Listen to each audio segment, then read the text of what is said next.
once more tonight the Holy Word of God.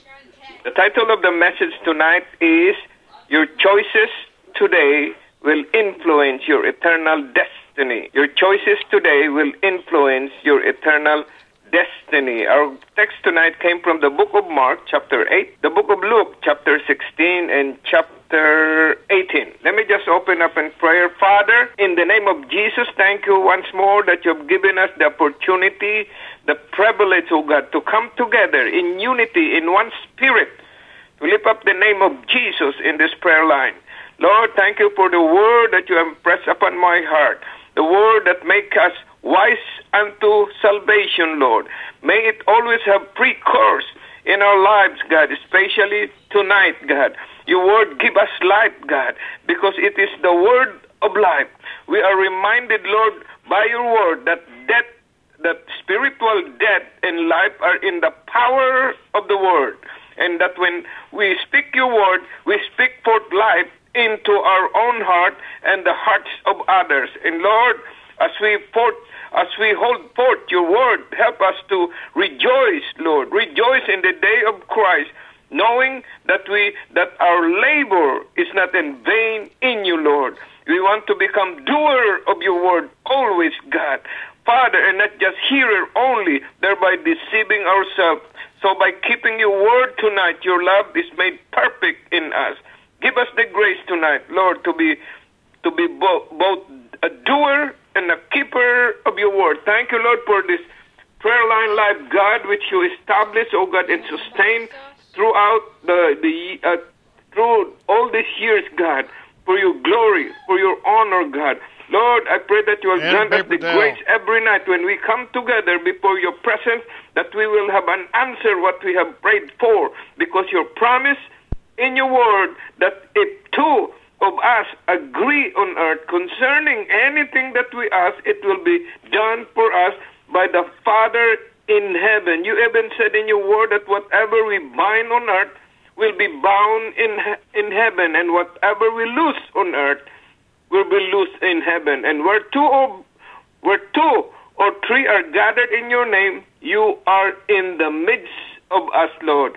So we thank you, Lord, tonight, God, when we accept now the blessing of this opportunity that we can come before your presence in this wee hour of night. Help us now to remember that the time is short. We want to redeem the time by walking in your ways until you come again to be with us in Jesus' precious, holy name. Hallelujah. The title of the message again is Your Choices Tonight or Today Will Influence Your Eternal Destiny. Mark 8, chapter 36, it says here, what shall it profit a man if he shall gain the whole world and lose his own soul? You know, we make many choices each day, daily. Some are more important than others, but important choices should be prayerfully made with a determination to please God. Amen? Hallelujah. So here in the book of Luke, chapter 16, if you want to open your Bible, verses 19 to 24, we'll go through it. Jesus spoke of two men who had a very different lives. One was wealthy, the other was poor financially and faced a major health problem. The common belief of the Pharisees during that time was that wealth was a sign of God's blessing and poverty is a sign of God's curse. Jesus' story was going to challenge that belief for each and every one of us tonight. The rich man was not named by Jesus here in the book of Luke.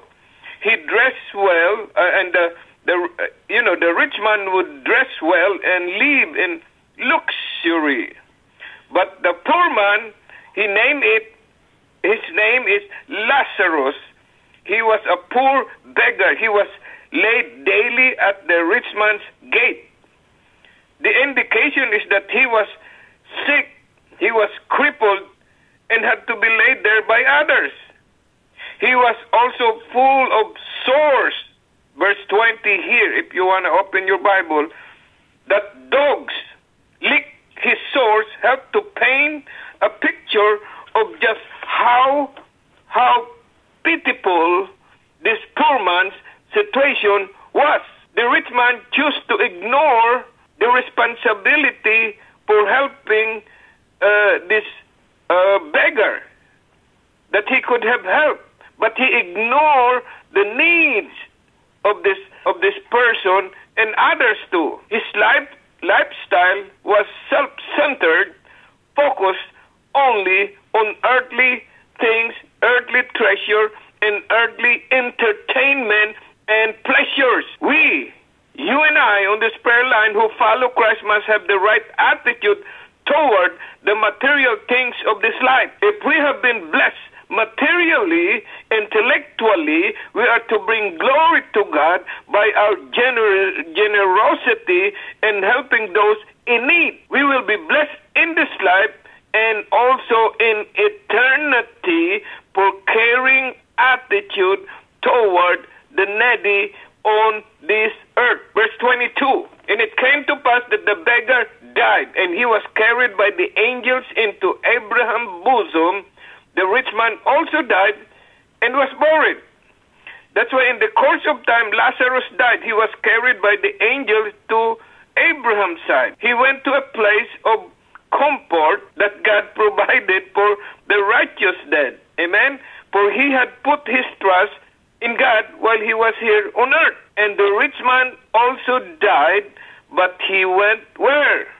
He went to hell and was in torment. Verse 23, and in hell he left up his eyes, being in torment, and said to Abraham, afar off, and Lazarus in his bosom. I'm reading verse 23. Okay, here, what a turn of events. The one who suffered in life is now in place of blessing, honor, and tranquility.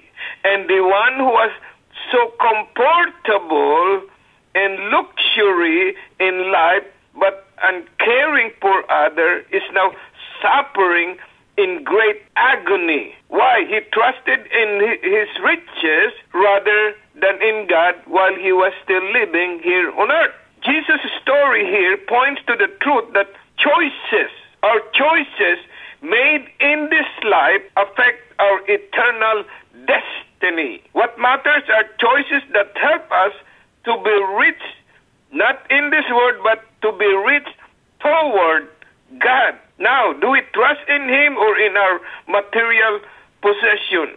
Or do we show love and compassion toward those who are in need? Or do we live selfishly? That's why our choices today influence our eternal destiny, like what happened to the rich man and to Lazarus. That's why our destination in our life depends on our choices today. You know, in the book of Luke 16, verses 25 to 26, eternity offers no choices.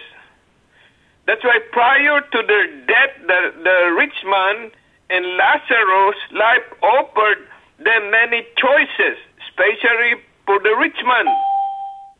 So the choice of faith in God sent Lazarus to where? To heaven, to Abraham's side. The choice of unbelief, which is the rich man, have sent him where? To eternal damnation, hell. Verse 25, it says here, but Abraham replied, Son, remember that in your lifetime you received your good things, while Lazarus received bad things.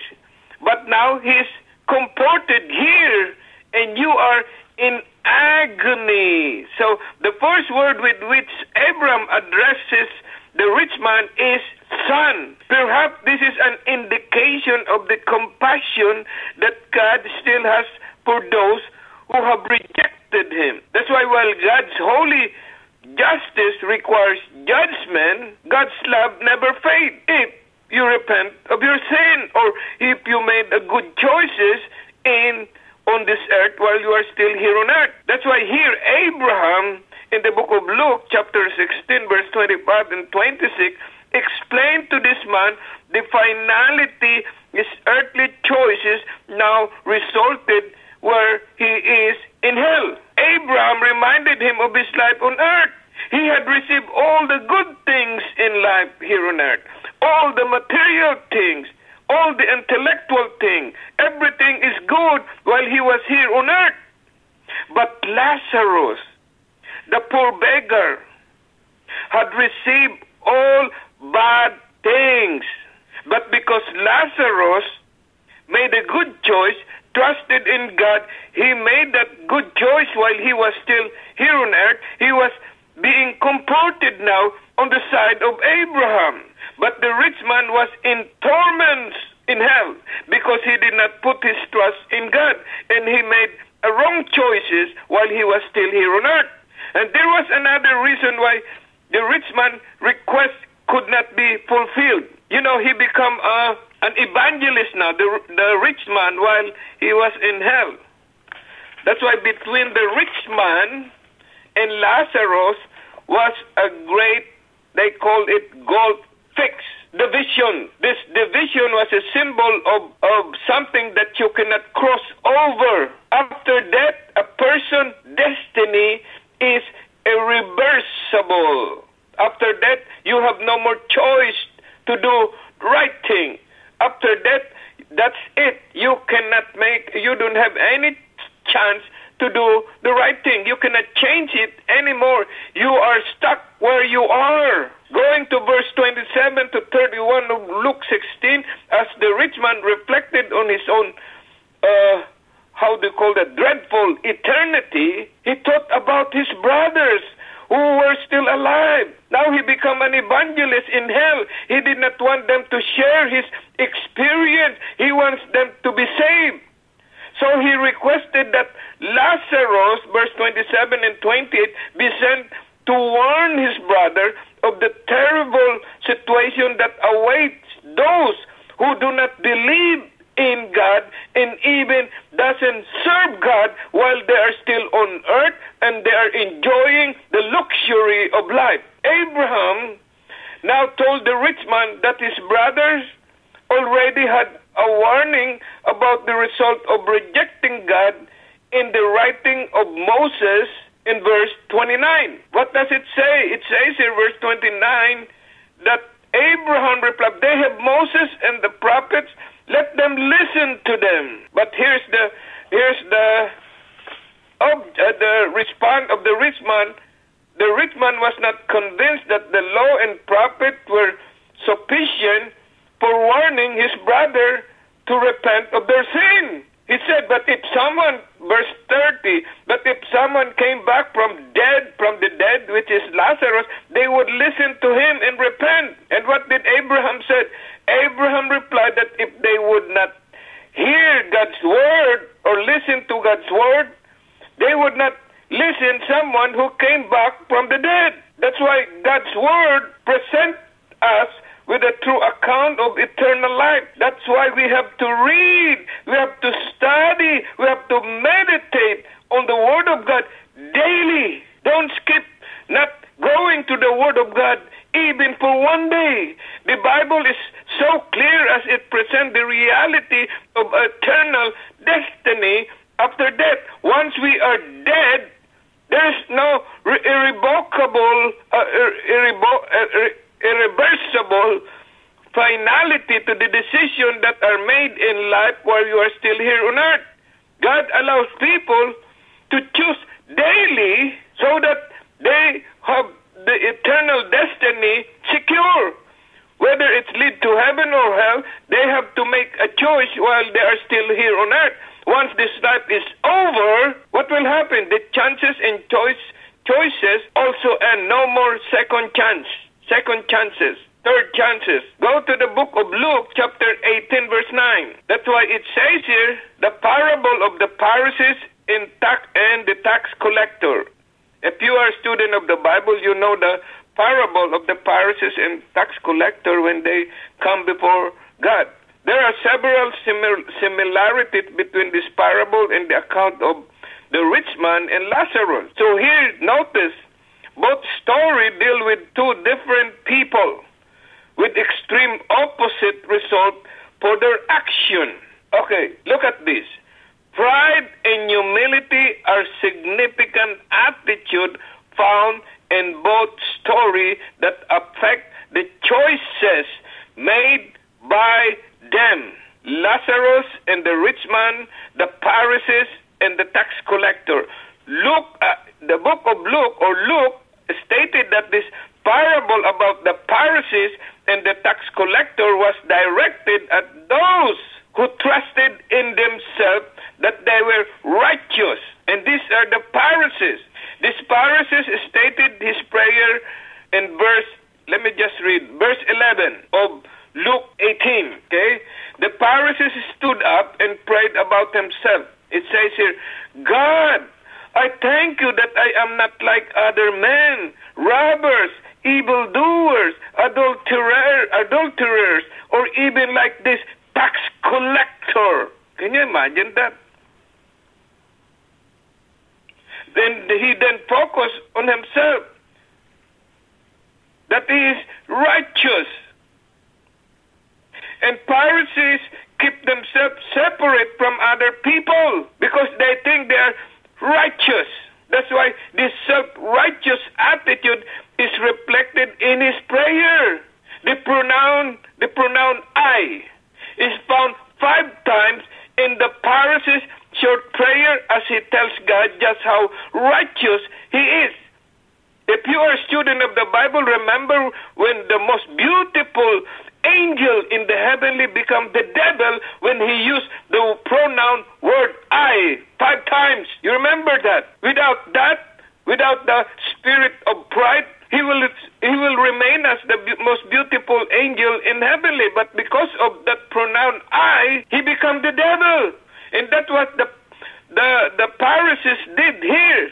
He pronounced that I 5 times in the Pharisees' short prayer as he tells God just how righteous he is. That's why it is a mistake to compare ourselves with others.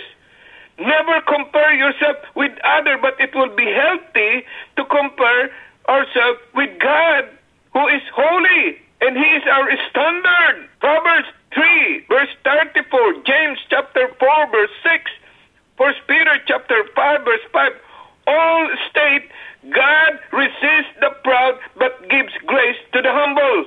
I repeat, Proverbs 3:34, James chapter 4, verse 6, 1 Peter chapter 5, verse 5, it all state God resists the proud but gives grace to the humble. This is what happened to the Pharisees, to the most beautiful angel in the heavenly. You know, during the time of Jesus, verse 13 and 14 of Luke chapter 18, during the time tax collectors were considered traitors because they served the Roman government. Their livelihood required that they submit to the hated Roman Empire, for they overcharged their fellow citizens to fill their own pockets. They become social outcasts, and they are not welcome among the general public. These are the tax collectors, and they were not appreciated in any temple or synagogue. They are not welcome. When the tax collector in this parable came to pray, he did not seek the most prominent location. In verse 13, it says here, but the tax collector stood at a distance. He would not even look up to heaven, but beat his breast and said, God, have mercy on me, a sinner. This is the spirit of humility. He sought a place out of the limelight. He didn't want to be seen because people hated him. He's far away from those who wanted and hated him. So his downcast eyes and the pounding on his chest are clear sign of his sorrow for his sins. His prayer was directed toward God instead of declaring his good work. He called himself a sinner here in need of God's mercy. This is humility. That's why the tax collector did not try to excuse his sin. He wants to declare his sin. He did not try to shift the blame to guilty for his condition and judgment and confess it. That's why in Genesis, if you remember chapter 3, verse 11 to 13, pride and fear lead people to shift blame to others. Pride and fear can make us unwilling to admit our faults and failings. The tendency to play the blame game goes all the way back to the fall or paradise. Remember Adam and Eve, when Eve have disobeyed the commandment of God not to eat the fruit that is forbidden? What happened when they fall from grace? He blamed the blaming game. Adam blamed his wife Eve. He even blamed God that God gave him Eve, and Eve blamed the serpent, and the serpent cannot blame other because he's the culprit, so he can be blamed himself. So the tax collector threw himself on God's mercy here in verse 13, trusting wholly in his grace. There was no self-exaltation here, only the sincere humility God desired to see from all of us. Christ's evaluation of these two men is that the tax collector made the right choice. Instead of trusting in his own righteousness, he knew he must look to God for mercy. And this is the two comparison between the two events here. The tax collector and the Pharisees, the rich man and Lazarus. Jesus concluded with the principle that pride will bring people down, but humility will lift them up. If we want God's blessing and justification in our life, we must choose. Make a choice tonight. Make a choice today. Choose. You have to make a choice. Your choice today will influence your eternal destiny. That's what happened to the rich man, and that's what happened to the Pharisees. Most choices have consequences. Deciding whether to trust in God and turn to Him in humble repentance when we made mistake or error will have eternal consequences. If you have not put your trust in Christ, turn to Him with humility tonight to receive His mercy and forgiveness starting tonight. Make a choice that will influence your eternal destiny. Living for God is the best life possible. Living for God includes looking outward to others also with concern and generosity. The needs of others around you and me can influence your eternal destiny. Every person on this planet is going to die. No one will stay here on earth forever. Everyone will die at some point in time, in some way. Where they spend eternally will be based on the choices they make every day in their life. Jesus was very clear in his teaching that those who live for self and are self-righteous will not be justified before God. They will spend eternity in torment like the rich man and like the Pharisees, away from the presence of God. Those who trust in God and humbly call on Him for mercy can experience His grace, His blessing that come from being in His presence for eternity. How will each one of us choice tonight will make a difference where we are going? Receiving God's mercy requires that believers, you and me, make daily decisions that will reflect our eternal destiny. In Jesus' precious holy name, let me just close up in prayer. Father, in view of your mercy, we make decisions, we make choices, presenting all members and faculties of our physical body as a living sacrifice, holy and well-pleasing to you, God, which is our reasonable service and spiritual worship to you. It is in our own strength. It is not in our own strength, for it is you, Lord, who is all that work blessing us, creating in us the power and desire to make good choices while we are still on earth. Father, we give you praise tonight. We give you glory, O God, of the word that you have given us, that we can make good choices while we are still here on earth. For your glory, for your honor, in Jesus' precious holy name. Amen. Hallelujah.